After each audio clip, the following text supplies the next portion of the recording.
श्री हरि के चरणों में नमन। स्वागत है आपका अपने चैनल श्री ग्रंथ ज्ञान पर। कल हमने माघ मास महात्मा अध्याय 4 के बारे में जाना। आज उसके आगे की कथा माघ मास अध्याय 5 में सुनेंगे। दत्तात्रेय जी कहते हैं कि हे राजन, एक प्राचीन इतिहास कहता हूँ। भृगु वंश में ऋषिका नाम की एक ब्राह्मणी थी जो बाल्यकाल में ही विधवा हो गई थी।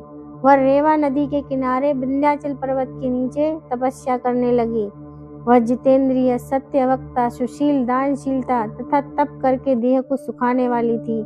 वह अग्नि में आहुति देकर उच्च वृत्ति द्वारा छठे काल में भोजन करती थी। वह वत्कल धारण करती थी और संतोष से अपना जीवन व्यतीत करती थी। उसने रेवा और कपिल नदी के संगम में 60 वर्ष तक स्नान किया और फिर वहीं पर वह मृत्यु को प्राप्त हो गई।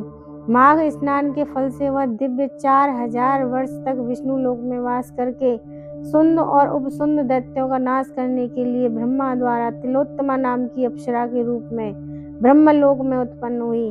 वह अत्यंत रूपवती, गान विद्या में अति प्रवीण तथा मुकुट कुंडल से शोभायमान थी। उसका रूप, यौवन और सौंदर्य देखकर ब्रह्मा भी चकित हो गए। वह तिलोत्तमा रेवा नदी के पवित्र जल में स्नान करके वन में बैठी थी।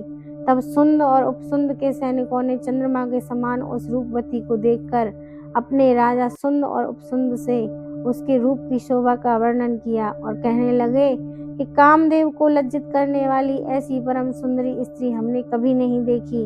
आप भी चलकर देखें। तब वह दोनों मदिरा के पात्र रखकर वहां पर आए जहां पर वह सुंदरी बैठी हुई थी और मदिरा के पान में विहल होकर काम क्रीड़ा से पीड़ित हुए और दोनों ही आपस में उस स्त्री रत्न को प्राप्त करने के लिए विवादग्रस्त हुए और फिर आपस में युद्ध करते हुए वहीं समाप्त हो गए। उन दोनों को मरा हुआ देखकर उनके सैनिक ने बड़ा कोलाहल मचाया और तब तिलोत्तमा काल रात्रि के समान उनको पर्वत से गिराती हुई 10 दिशाओं को प्रकाशमान करती हुई आकाश में चली गई और देव कार्य सिद्ध करके ब्रह्मा के सामने आई।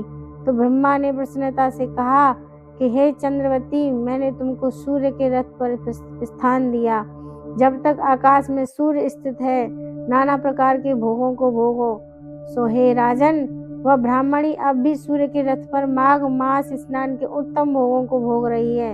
इसलिए श्रद्धावान पुरुषों को उत्तम गति पाने के लिए यत्न के साथ माघ मास में विधि पूर्वक स्नान करना चाहिए।